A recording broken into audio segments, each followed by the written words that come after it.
Բարև Աստծո մարդ, ունեմ վկայություն, ուրբաթ աղջկաս տարել էինք հիվանդանոց, անընդհատ ցավեր ուներ որովայնում, ասացի խնդիր չկա,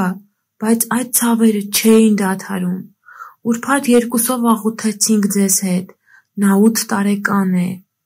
երբ դուք ասացիք ջուրը վերցրեք օրհնեք և խմեք,